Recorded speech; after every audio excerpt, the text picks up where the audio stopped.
اعوذ باللہ من الشیطان الرجیم بسم اللہ الرحمن الرحیم۔ مطہرات جو نجاستوں کو دور کر دیتی ہیں ان چیزوں کو مطہرات کہتے ہیں۔ ان کی تعداد 12 ہے۔ نمبر 1 پانی۔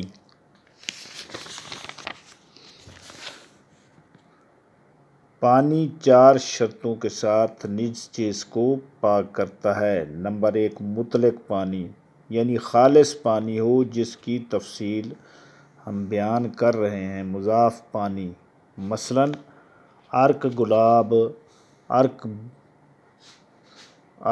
چور کا بید مشک سے نجس چیز پاک نہیں ہوتی۔ نمبر 2 پانی پاک ہو۔ نمبر 3 نجس چیز کو دھونے کے دوران پانی مضاف نہ بن جائے۔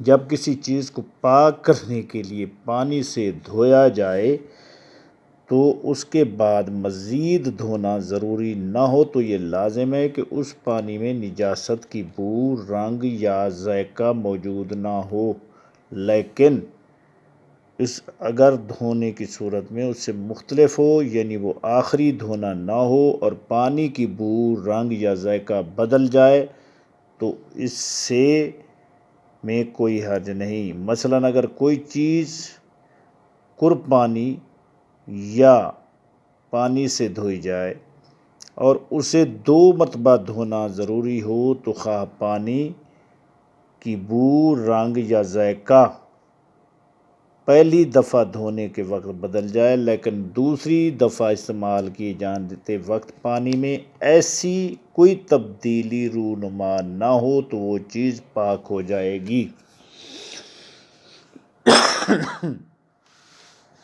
جاری پانی،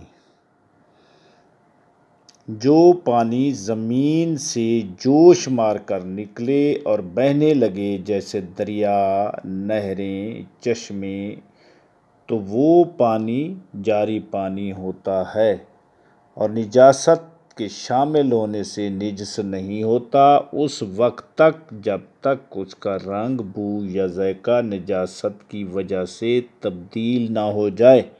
اگر نجاست کی وجہ سے پانی کا رنگ، بو یا ذائقہ بدل جائے تو نجس ہو جائے گا۔ جس نجس پانی کا رنگ بدل جائے یا ذائقہ تبدیل نہ ہو یا اس کا تغیر زائل ہو چکا ہو وہ آب جاری یا آب قر کے فقط مل جانے سے پاک ہو جائے گا۔ اس پانی میں نجس کپڑا ڈبو دینے سے پاک ہو جاتا ہے، نچوڑنے اور کئی مرتبہ دھونے کی ضرورت نہیں ہے۔ آب باران، بارش کا پانی جو آسمان سے برستا ہے چاہے وہ قلیل ہو یعنی قر سے کم ہی کیوں نہ ہو، یہ نجاست کے ملنے سے نجس نہیں ہوتا جب تک کہ نجاست کی وجہ سے اس میں تبدیلی پیدا نہ ہو جائے، یعنی اس کا رنگ یا ذائقہ نہ بدل جائے۔ نجس پانی کے علاوہ زمین، کپڑا اور فرش وغیرہ بھی نجاست زائل ہونے کے بعد بارش سے پاک ہو جاتے ہیں۔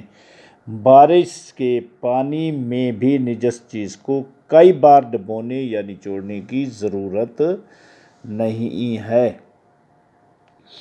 آب باران، بارش کا پانی جو آسمان سے برستا ہے چاہے وہ قلیل یعنی قر سے کم ہی کیوں نہ ہو، یہ نجاست کے ملنے سے نجس نہیں ہوتا جب تک کہ نجاست کی وجہ سے اس میں تبدیلی پیدا نہ ہو جائے۔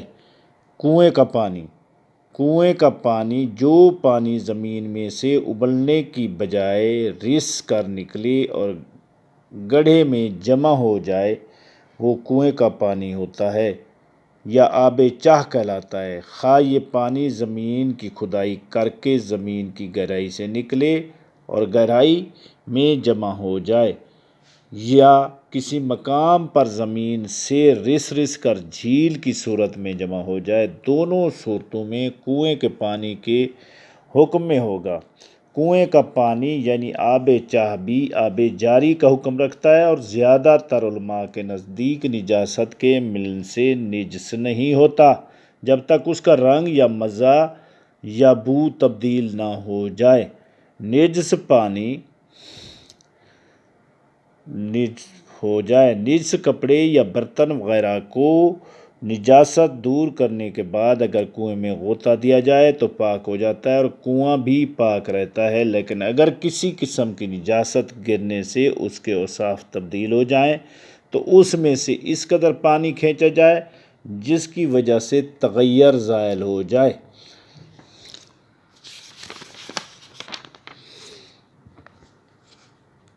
قرب پانی یعنی آب کثیر، ٹھہرا ہوا پانی بھی نجاست کے شامل ہونے سے نجس نہیں ہوتا جب تک کہ نجاست کی وجہ سے پانی کا رنگ، بو یا ذائقہ تبدیل نہ ہو جائے۔ متغیر پانی خود بخود اصلی حالت میں آ جانے سے پاک نہیں ہو سکتا، کیونکہ اس پر بارش کا برسنا یا آب جاری یا قرب پانی سے ملنا ضروری ہے۔ قرب پانی کی مقدار یہ ہے کہ اگر اسے 3.5 بالشت لمبے، 3.5 بالشت چوڑے اور 3.5 بالشت گہرے برتن میں ڈالا جائے تو بھر جائے، جن کا مجموعی حاصل ضرب 42/7/8 بالشت بنتا ہے اور یہ 384 لیٹر ہوتا ہے۔ قلیل پانی، ٹھہرے ہوئے پانی کی وہ مقدار جو قرب سے کم ہو، قلیل پانی ہے جو کسی برتن میں پڑا ہو یا گڑھے میں ہو لیکن بقدر قرب نہ ہو یا حوض و تالاب میں قرب سے کم ہو جائے تو یہ پانی محض نجاست کو دور نہیں کر سکتا بلکہ نجاست سے نجس ہو جاتا ہے۔ خواہ وہ نجاست کتنی ہی کم مقدار میں ہو، یہ پانی نجس ہونے کے بعد اس وقت تک پاک نہیں ہوتا جب تک اس پر بارش نہ ہو یا آب جاری اس میں شامل نہ ہو جائے۔ زمین پاؤں کے تلوے اور جوتے کے نچلے حصے کو 4 شرطوں سے پاک کرتی ہے۔ نمبر 1، یہ کہ زمین پاک ہو۔ نمبر 2، احتیاط کی بنا پر خشک ہو۔ نمبر 3، احتیاط لازم کی بنا پر نجاست زمین پر چلنے سے لگی ہو۔ نمبر 4، عین نجاست مثلاً خون اور پیشاب یا متنجس چیز مثلاً متنجس مٹی پاؤں کے تلوے یا جوتے کے نچلے حصے میں لگی ہوئی نجاست وہ راستہ چلنے سے یا پاؤں زمین پر رگڑنے سے دور ہو جائے، لیکن اگر عین نجاست زمین پر چلنے یا زمین پر رگڑنے سے پہلے ہی دور ہو گئی ہو تو احتیاط لازم کی بنا پر پاک نہیں ہوں گے۔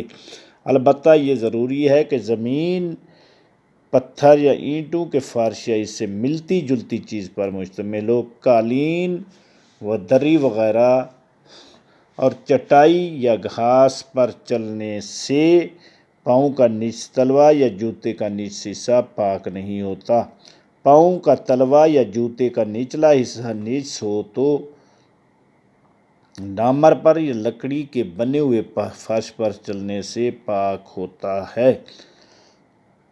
اشکال ہے، پاؤں کے تلوے یا جوتے کے نچلے حصے کو پاک کرنے کے لیے بہتر ہے کہ 15 ہاتھ یا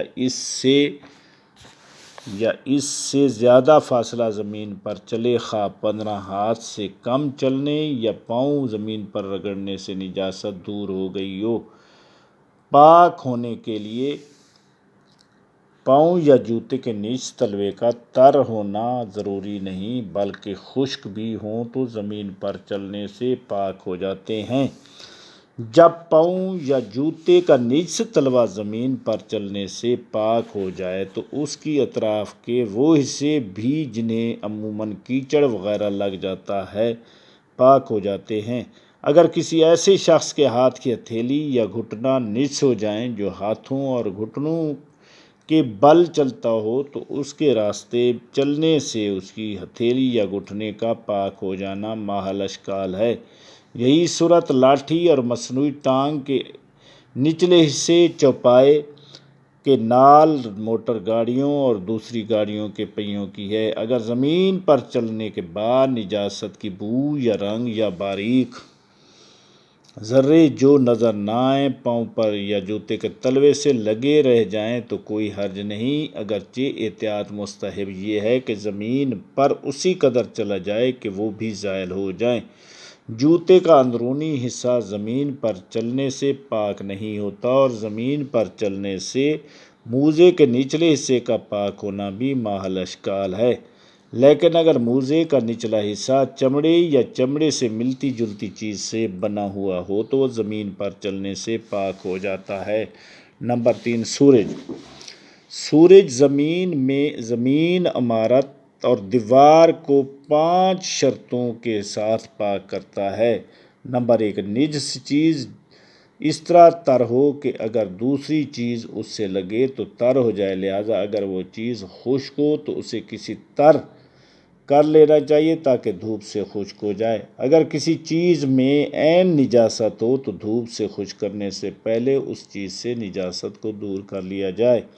نمبر 3، کوئی چیز دھوپ میں رکاوٹ نہ ڈالے، پس اگر دھوپ، پردے، بادل یا ایسی ہی کسی چیز کے پیچھے سے نجس چیز پر پڑے اور اسے خشک کر دے تو وہ چیز پاک نہیں ہوگی، البتہ اگر بادل اتنا ہلکا ہو کہ دھوپ کو نہ روکے تو کوئی حرج نہیں، فقط سورج نجس چیز کو خشک کرے۔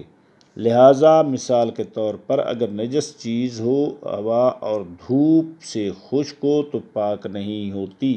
ہاں، اگر ہوا اتنی ہلکی ہو کہ یہ نہ کہا جا سکے کہ نجس چیز کو خشک کرنے میں اس نے بھی کوئی مدد کی ہے تو پھر کوئی حرج نہیں۔ نمبر 5، بنیاد اور عمارت کے جس حصے میں نجاست سرایت کر گئی ہو دھوپ سے ایک ہی مرتبہ خشک ہو جائے، پس اگر ایک دفعہ دھوپ نجس زمین اور عمارت پر پڑ جائے اور اس کا سامنے والا حصہ خشک کرے اور دوسری طرف نچلے حصے کو خشک کرے تو اس کا سامنے والا حصہ پاک ہوگا اور نچلا حصہ نجس رہے گا۔ سورج نجس چٹائی کو پاک کر دیتا ہے، لیکن اگر چٹائی دھاگے سے بنی ہوئی ہو تو دھاگے کے پاک ہونے میں اشکال ہے۔ اسی طرح درخت، گھاس اور دروازے، کھڑکیاں سورج سے پاک ہونے میں اشکال ہے۔ اگر دھوپ نجس زمین پر پڑے، بعد ازاں شک پیدا ہو کہ دھوپ پڑنے کے وقت زمین تر تھی یا نہیں یا تری دھوپ کے ذریعے خشک ہوئی یا نہیں تو وہ زمین میں نجس ہوگی، اور اگر شک پیدا ہو کہ دھوپ پڑنے سے پہلے عین نجاست زمین پر سے ہٹا دی گئی ہے ہو تو یا نہیں ہو تو کوئی چیز دھوپ کو مانے تھی یا نہیں تو پھر بھی وہی صورت ہوگی۔ استحالہ، نجس چیز اپنی جنس بدل کر کسی پاک چیز کی شکل میں آ جائے، یعنی اس کی حقیقت بدل جائے تو وہ پاک ہو جاتی ہے۔ مثلاً نجس لکڑی یا پخانہ جل کر راکھ ہو جائے، یا جیسے کتا نمک کی کان میں گر کر نمک بن جائے، لیکن اگر اس جنس کے نہ بدلے، مثلاً نجس گیہوں کا آٹا بنا دیا جائے یا روٹی پکا لی جائے تو وہ پاک نہیں ہوگی۔ مٹی کا کوزہ اور دوسری چیزیں جو نجس مٹی سے بنائی جائیں نجس ہیں، لیکن وہ کوئلہ جو نجس لکڑی سے تیار کیا جائے اگر اس میں لکڑی کی کوئی خاصیت نہ ہو تو وہ کوئلہ پاک ہے۔ انقلاب، اگر نجس چیز کی ماہیت بدل جائے تو وہ پاک ہو جائے گی، جیسے شراب خود بخود سرکہ بن جائے یا کچھ چیزیں اس میں شامل کر کے اس کو سرکہ بنا دیا جائے، مگر وہ شراب جو نجس انگور یا اس جیسی کسی دوسری چیز سے تیار کی گئی ہو یا نجس چیز شراب گر جائے تو سرکہ بن جانے سے پاک نہیں ہوگی۔ انتقال، کچھ نجس چیزیں منتقل ہونے سے پاک ہو جاتی ہیں بشرطے کہ انتقال کے بعد دوسری چیز کا جز بن جائے حسب معمول، جیسے انسان کے خون کا کھٹمل جوں مچھر وغیرہ کے جسم میں پہنچ کر ان کے بدن کا حصہ بن جاتا ہے، اس طرح منتقل ہو کر یہ چیزیں پاک ہو جائیں گی۔ اسلام، کافر اگر مسلمان ہو جائے تو پاک ہو جاتا ہے، خود کافر اور اس کے متعلقین بھی پاک ہو جاتے ہیں، جیسے جسم پر مبروس لباس، اس کا تھوک، پسینہ اور اولاد وغیرہ، البتہ اولاد اور اس کے زیر استعمال اشیاء کا پاک ہونا طبیعت کے ذریعے ہے۔ طبیعت، اس سے مراد کسی نجس چیز کا دوسری چیز کے اتباع میں پاک ہو جانا۔ مثلاً اگر کافر مسلمان ہو جائے تو اس کے نابالغ بچے بھی اس کے تابع ہو کر پاک ہو جائیں گے، خواہ باپ مسلمان ہو یا ماں۔ جب شراب سرکہ بن جائے تو اس کا برتن بھی اس مقام تک جہاں تک شراب جوش آنے پر پہنچی تھی پاک ہو جائے گا۔ جس تختہ یا پتھر پر میت کو غسل دیا جاتا ہے یا جو کپڑا غسل دیتے وقت میت پر پڑا ہو یا غسل دینے والے کا دو ہاتھ، وہ ہاتھ جس سے غسل دیا جاتا ہے غسل دینے کے بعد پاک ہو جائیں گے۔ نمبر 8، مسلمان کا غائب ہو جانا۔ مسلمان کا جسم یا لباس یا برتن یا فرش یا جو چیزیں بھی اس سے متعلق ہوں اگر نجس ہو جائیں اور وہ شخص غائب ہو کر پھر سامنے آئے تو ان کو پاک سمجھا جائے گا۔ نجاست خور حیوان کا استبراء، جس حیوان کو انسانی نجاست کھانے کی عادت پڑ گئی اس کا پیشاب اور پخانہ نجس ہے، اگر اسے پاک کرنا مقصود ہو تو اس کا استبراء کرنا ضروری ہے، یعنی ایک عرصے تک اسے نجاست نہ کھانے دیں اور پاک غذا دیں، حتیٰ کہ اتنی مدت گزر جائے کہ پھر اسے نجاست کھانے والا نہ کہا جا سکے۔ تو احتیاطاً مستحب کی بنا پر نجاست کھانے والے اونٹ کو 40 دن تک، گائے کو 30 دن تک، بھیڑ کو 10 دن تک، مرغابی کو 7 دن یا 5 دن اور پالتو مرغی کو 3 دن تک نجاست کھانے سے باز رکھا جائے۔ نمبر 10، ذبیحہ سے خون کا نکلنا، اگر حلال جانور شرعی طریقے سے ذبح کیا جائے اور اس سے معمول کے مطابق خون نکل جائے تو باقی خون جو جسم میں بچ جائے گا گوشت میں وہ پاک ہوگا۔ احتیاط کی بنا پر اس جانور سے مخصوص ہے جس کا گوشت حلال ہو، جس جانور کا گوشت حرام ہو اس پر یہ حکم جاری نہیں ہوتا۔ غسالہ کا جدا، جو پانی نجس چیز کو دھوتا ہوا گزرے اس کا جدا ہونا اس نمی کو پاک کرتا ہے جو کپڑے میں نچوڑنے کے بعد رہ جاتی ہے۔ نمبر 12، عین نجاست کا دور ہونا، اگر حیوان کے بدن میں اصل نجاست جیسے خون الگ ہو جائے اور وہ اس سے جدا ہو جائے تو اس حیوان کا گوشت پاک ہو جائے گا۔ یہی حکم انسان کے بدن کے اندرونی حصوں کا ہے، مثلاً منہ، ناک اور کان کے باہر جو نجاست ہوتی ہے وہ اگر دور ہو جائیں تو انسان پاک ہو جاتا ہے۔ والسلام، اللہم صلی علی محمد وآل محمد۔